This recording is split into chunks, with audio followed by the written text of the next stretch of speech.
नमस्कार, KP news 24/7 में आपका स्वागत है। मैं हूं अश्विनी आपके साथ।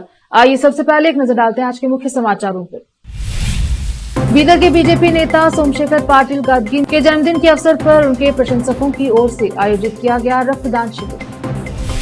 बीदर के युवक को नेपाल में मिला golden young scientist award 2024। Karnataka के दोनों पूर्व मुख्यमंत्री बोम्मई और जगदीश शेट्टार मंत्री पद न मिलने से नाराज। मेरे लिए सौभाग्य की बात है, प्रधानमंत्री दफ्तर में पहली फाइल साइन करने पर बोले प्रधानमंत्री नरेंद्र मोदी। 7 राज्यों की 13 विधानसभा सीटों पर उपचुनाव का ऐलान, 10 जुलाई को होगा मतदान। जीतन राम मांझी की एंट्री से टूट गया मोदी कैबिनेट में 75+ का फॉर्मूला, कभी नजमा और कलराज मिश्रा को होना पड़ा था बाहर।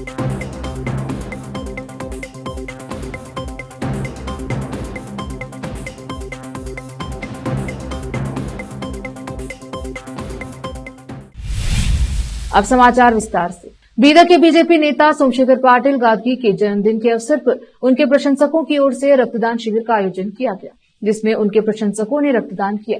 इस अवसर पर कपिल होगार गादगी, महेश तोरो, विनोद बंदगी, नरसिंह, मनोज, चंदू हड़दकेरी, अमर गादगी के अलावा अन्य लोग आदि उपस्थित रहे। केपी न्यूज के कैमरामैन पपुराज का कवरेज। अब श्री सोमशेखर पाटिल गादगी जी का जन्मदिन है, उसी के लिए उनके फॉलोअर्स और उनका अभिमानी वर्ग के तरफ से ब्लड डोनेशन का कैंप किया गया है।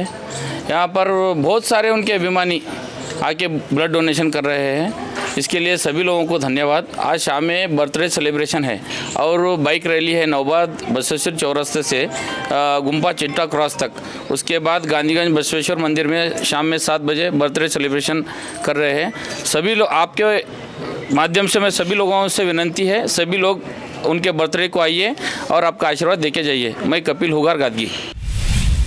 नेपाल के काठमांडू में गब्लेस 2024 नाम से 8 जून से 10 जून तक 3 दिवसीय 7वां इंटरनेशनल कॉन्फ्रेंस आयोजित की गई। इस कॉन्फ्रेंस में बीदर के युवक सिद्धार्थ कांचा ने भाग लिया, जिनको गोल्डन यंग साइंटिस्ट अवार्ड 2024 दिया गया है। सिद्धार्थ कांचा को इस अवार्ड के मिलने पर उनके परिवार के लोग मीठे और उनके प्रशंसकों ने उन्हें बधाई दी और बीदर शहर का नाम रोशन करने पर उनकी खूब प्रशंसा की गई। केपी न्यूज के कैमरामैन पपुराज का कवरेज। आज का दिन हम बीदर में, हमारे बीदर में एक युवक ने एक अंतर्राष्ट्रीय अवार्ड, हमारे भारत देश, हमारा कर्नाटक से और हमारे बीदर में एक युवक ने, सिद्धार्थ कांचे बोल के एक युवक ने अंतर्राष्ट्रीय अवार्ड मिला है। वो award golden young scientist award 2024 जो अवार्ड मिला वो अंतर्राष्ट्रीय अवार्ड है। और अभी वो अवार्ड मिलने के बाद उनका 3 दिन सम्मेलन चल रहा है। वो सम्मेलन नेपाल में चल रहा है। वो नेपाल में भी वो ऑलरेडी शामिल हो गए। अभी 1 दिन का अभी वो सम्मेलन में है ऑलरेडी वो युवक। तो हम बीदर के ओर से हमारे भारत देश और हमारा कर्नाटक और बीदर, क्यों बोले तो हमारा बहुत खुशी का दिन है ये। क्यों बोले तो हमारे अभी ये अवार्ड जो मिल रहा है, अवार्ड अंतर्राष्ट्रीय अवार्ड है। वो अंतर्राष्ट्रीय अवार्ड मिले तो बहुत खुशी का दिन होता है। और उसके साथ साथ उनका जो फैमिली जो माँ उन जो है उनको जो वो यंग बच्चे को एक सब में जो स्टडी में सब एक अच्छा पढ़ा के उनको बच्चे को जो हेल्प किया है, उनका कुटुंब को भी, उनका माता पिता को भी हम बहुत धन्यवाद बोलते हैं। कर्नाटक के दोनों पूर्व मुख्यमंत्री बसवराज बोम्मई और जगदीश शेट्टार मंत्रिमंडल में शामिल नहीं किए जाने से नाराज थे। दोनों नेता कर्नाटक भवन में ठहरे थे। केंद्रीय मंत्रिमंडल में शामिल किए गए वरिष्ठ भाजपा नेता प्रहलाद जोशी रविवार सुबह बोम्मई से मिलने भवन पहुंचे। हालांकि बोम्मई जो बर्थ न मिलने को लेकर आश्वस्त थे, जोशी के वहां आने से पहले कर्नाटक भवन से चले गए। बोम्मई और शेट्टार ने उन्हें कैबिनेट में शामिल नहीं किए जाने पर कोई प्रतिक्रिया नहीं दी। दिलचस्प बात यह है कि कर्नाटक के अधिकांश लोकसभा सदस्य अपने परिवार के सदस्यों को इस उम्मीद में राष्ट्रीय राजधानी ले आए कि उन्हें मंत्रिपरिषद में जगह दी जाएगी। भाजपा के वरिष्ठ नेता और पूर्व मंत्री वी सोमन्ना ने रविवार को कहा कि वह केंद्रीय राज्य मंत्री के रूप में पार्टी नेतृत्व की उम्मीद को पूरा करने की दिशा में ईमानदारी से काम करेंगे। तुमकुर लोकसभा सदस्य ने कहा कि उन्हें पोर्टफोलियो के संबंध में कोई अपेक्षा नहीं है और यह सुनिश्चित करने के उद्देश्य से प्रधानमंत्री द्वारा उन्हें सौंपे गए विभाग में काम करेंगे कि सरकार का लाभ लोगों तक पहुंचे। सोमन्ना ने शपथ लेने के तुरंत बाद मीडिया से कहा, मैंने पार्टी द्वारा दी गई जिम्मेदारियों को पूरा किया है। इससे पहले दिन में भावी मंत्रियों के साथ पीएम मोदी की बैठक के बारे में पूछे जाने पर सोमन्ना ने कहा, उन्होंने हमसे उन उम्मीदों को पूरा करने की दिशा में काम करने के लिए कहा है जिनके साथ हमें मंत्री बनाया जा रहा है। प्रधानमंत्री नरेंद्र मोदी ने सोमवार को पदभार संभाल लिया है। पदभार संभालने के बाद पीएम मोदी ने प्रधानमंत्री किसान निधि की 17वीं किश्त जारी करने की अपनी पहली फाइल पर हस्ताक्षर किए। नरेंद्र मोदी ने इसे सौभाग्य की बात बताया है। पीएम मोदी ने ट्वीट कर कहा कि देश भर के अपने किसान भाई बहनों का जीवन आसान बनाने के लिए हमारी सरकार प्रतिबद्ध है। यह मेरे लिए सौभाग्य की बात है कि लगातार तीसरी बार प्रधानमंत्री के रूप में कार्यभार संभालने के बाद पहला काम उनके लिए ही करने का अवसर मिला है। इसके तहत पीएम किसान सम्मान निधि की 17वीं किश्त से जुड़ी फाइल पर हस्ताक्षर किया गया, जिसका लाभ देश के मेरे 9 करोड़ से ज्यादा अन्नदाताओं को होगा। आने वाले समय में हम किसानों के कल्याण और कृषि क्षेत्र के उत्थान के लिए निरंतर काम करते रहेंगे। रुकते हैं छोटे से ब्रेक के लिए, जल्द लौटेंगे ब्रेक के बाद।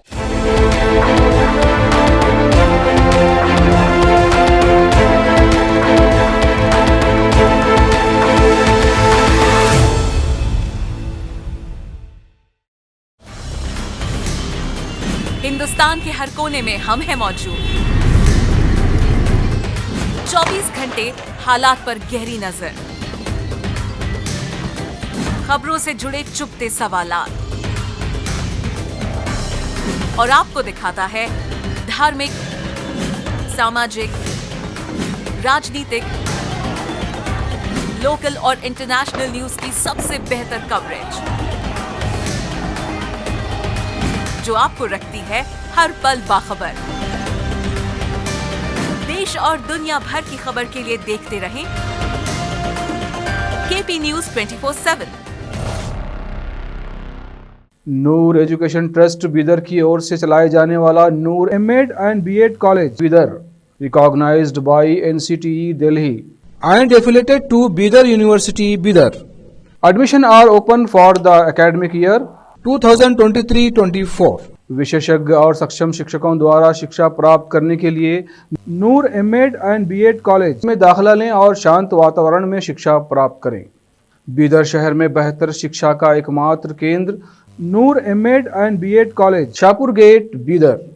Phone numbers 9945283920, 8482221297।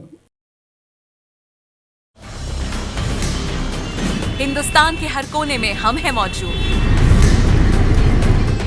24 घंटे हालात पर गहरी नजर, खबरों से जुड़े चुपते सवालात और आपको दिखाता है धार्मिक, सामाजिक, राजनीतिक, लोकल और इंटरनेशनल न्यूज की सबसे बेहतर कवरेज, जो आपको रखती है हर पल बाखबर। देश और दुनिया भर की खबर के लिए देखते रहें केपी न्यूज 24/7।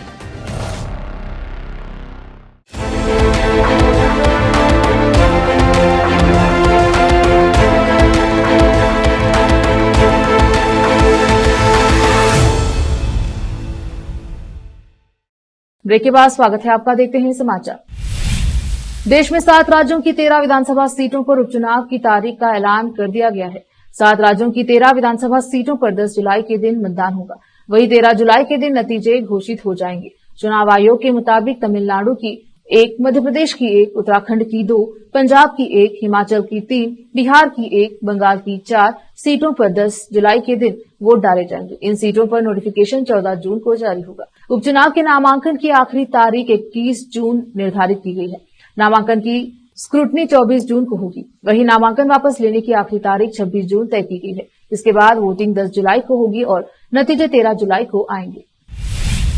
बिहार के सबसे चर्चित सीटों में शुमार पूर्णिया से निर्दलीय लोकसभा चुनाव जीतने के बाद पप्पू यादव पहली बार दिल्ली पहुंचे हैं, जिसके बाद उन्होंने कांग्रेस महासचिव प्रियंका गांधी से मुलाकात की। पप्पू यादव इस लोकसभा चुनाव में कांग्रेस से टिकट चाहते थे, लेकिन महागठबंधन में सीट बंटवारे के तहत पूर्णिया सीट लालू यादव की पार्टी आरजेडी के खाते में जाने के बाद पप्पू यादव को कांग्रेस से टिकट नहीं मिल पाया था। इसके बाद पप्पू यादव निर्दलीय ही चुनाव मैदान में उतर गए थे और अब जीत दर्ज कर चौथी बार पूर्णिया के सांसद बन गए। इसके बाद पप्पू यादव ने दिल्ली पहुंचकर प्रियंका गांधी से मुलाकात की। समाजवादी पार्टी के नेता आजम खान को डूंगरपुर मामले में कोर्ट से बड़ी राहत मिली है। कोर्ट ने इस मामले में आजम खान सहित 8 लोगों को बरी कर दिया है। डूंगरपुर बस्ती में रहने वाले लोगों ने बस्ती को खाली कराने और मकान तोड़ने को लेकर 2019 में कई धाराओं में मामला दर्ज कराया था। उन पर षड्यंत्र रचने का भी आरोप लगाया गया है। रामपुर की एमपी एमएलए विशेष सत्र कोर्ट ने उन्हें इस मामले में बरी कर दिया है। बता दें कि इससे पहले आजम खान को इलाहाबाद हाईकोर्ट से भी बड़ी राहत मिली थी। कोर्ट ने अब्दुल्ला आजम के फर्जी जन्म प्रमाण पत्र मामले में आजम खान और उनकी स्त्री तंजीम फातिमा और बेटे अब्दुल्ला आजम को बड़ी राहत देते हुए जमानत दे दी थी। इसके साथ ही आजम खान की सजा पर रोक भी लगाई गई थी। वही तंजीम फातिमा और अब्दुल्ला आजम की सजा बरकरार रहेगी। रामपुर की एमपी एमएलए कोर्ट ने तीनों को 7 साल की सजा सुनाई थी। नरेंद्र मोदी ने रविवार को तीसरी बार प्रधानमंत्री पद की शपथ ली। उनके अलावा 71 सांसदों ने भी मंत्री पद की शपथ ली। प्रधानमंत्री मोदी की इस कैबिनेट में हिंदुस्तानी आवामी मोर्चा एचएएम के जीतन राम मांझी भी शामिल हैं। मांझी 89 साल के हैं और इस समय कैबिनेट के सबसे उम्रदराज मंत्री भी हैं। मांझी के मंत्री बनने के बाद सवाल उठ रहा है कि क्या मोदी कैबिनेट में 75+ का फॉर्मूला टूट गया है। दरअसल जून 2016 में मोदी कैबिनेट से ऐसे मंत्रियों की छुट्टी कर दी गई थी जिनकी उम्र 75 साल या उससे ज्यादा थी। तब कहा गया था कि इन मंत्रियों को इनकी उम्र की वजह से ही कैबिनेट से हटाया गया है। दरअसल इनकी शुरुआत 2014 के चुनाव में जीत के बाद कर दी गई थी। 2014 में पहली बार अपने दम पर सत्ता में आई बीजेपी ने उम्रदराज नेताओं को प्रशासनिक पदों पर नियुक्त नहीं करने का फैसला लिया था। 2014 में जीत के बाद बीजेपी ने मार्गदर्शन मंडल बनाया जिसमें 75 साल से ज्यादा उम्र के नेताओं को शामिल किया गया। इस मार्गदर्शन मंडल में लाल कृष्ण आडवाणी, मुरली मनोहर जोशी और यशवंत सिन्हा जैसे नेताओं को शामिल किया गया। दिल्ली में गहराते जा रहे हैं जल संकट पर दिल्ली की जल मंत्री आतिशी ने कहा कि सुप्रीम कोर्ट के आदेश के बावजूद भी दिल्ली को अभी तक अतिरिक्त पानी नहीं मिल सका है। आतिशी के मुताबिक हिमाचल प्रदेश से अब तक पानी दिल्ली नहीं आया है। सुप्रीम कोर्ट में दायर हलफनामे से पता चला है कि हरियाणा और हिमाचल प्रदेश में विवाद चल रहा है। हरियाणा से मुनक नहर के जरिए मिलने वाले पानी में भी हरियाणा ने 140 क्यूसेक तक कटौती की है। आतिशी ने कहा है कि दिल्ली के उपराज्यपाल LG VK सक्सेना से निवेदन किया गया है कि वह हरियाणा से बात करे। पानी किल्लत के मुद्दे पर उपराज्यपाल से लगभग 1 घंटे बैठक करने के बाद मीडिया से बात करते हुए आतिशी ने कहा कि LG साहब केंद्र सरकार के प्रतिनिधि हैं, इसीलिए हमने LG साहब से निवेदन किया है कि हरियाणा से बात करें क्योंकि मुनक कैनाल में पानी कम आ रहा है। अब वक्त हो चला है एक और छोटे से ब्रेक का। जल्द लौटेंगे ब्रेक के बाद।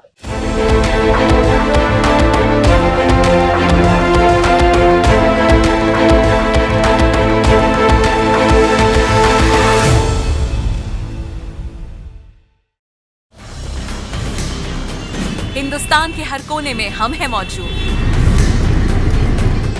24 घंटे हालात पर गहरी नजर, खबरों से जुड़े चुपते सवालात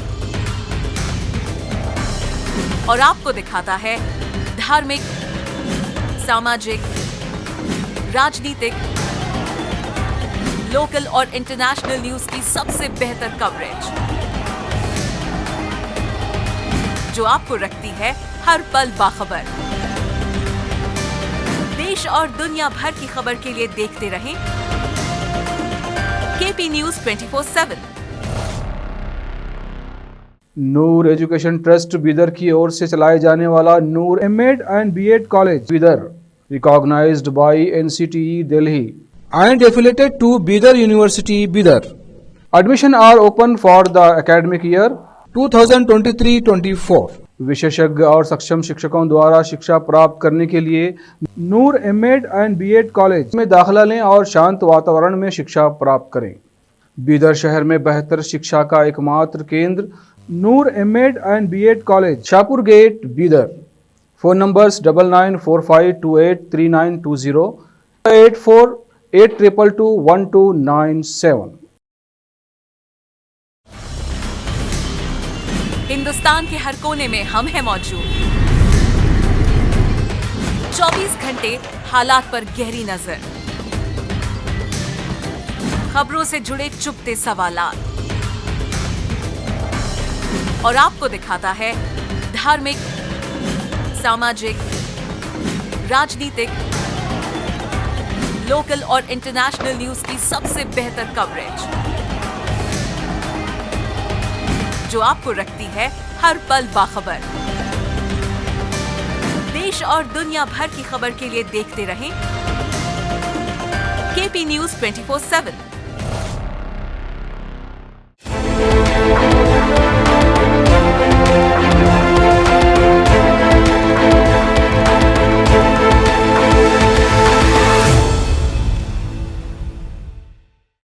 ब्रेक के बाद स्वागत है आपका। देखते हैं समाचार। राष्ट्रपति भवन में कल पीएम मोदी और 71 अन्य मंत्रियों ने शपथ ग्रहण की।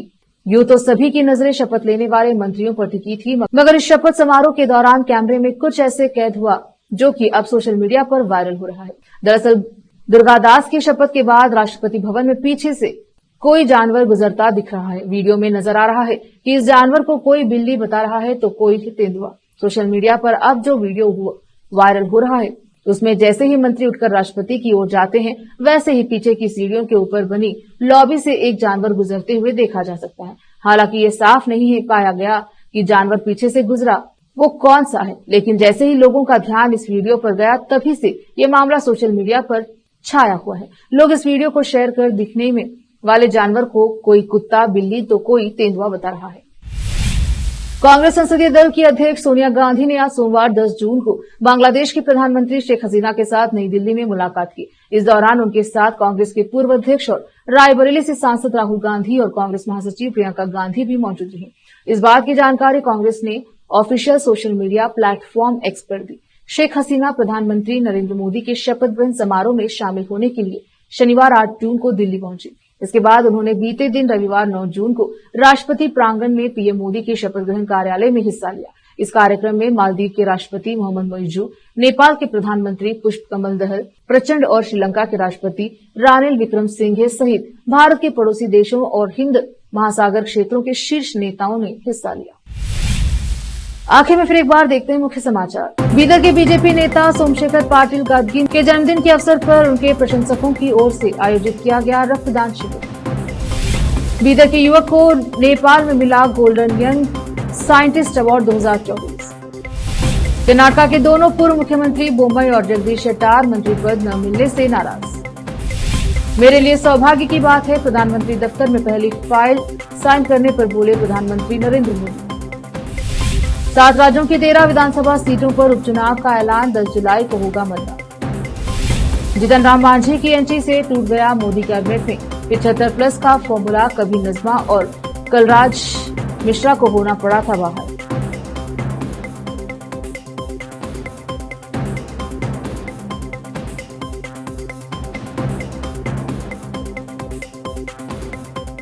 केपी न्यूज में अब तक के लिए इतना ही। देश प्रदेश के समाचारों के लिए देखते रहिए केपी न्यूज 24/7। धन्यवाद।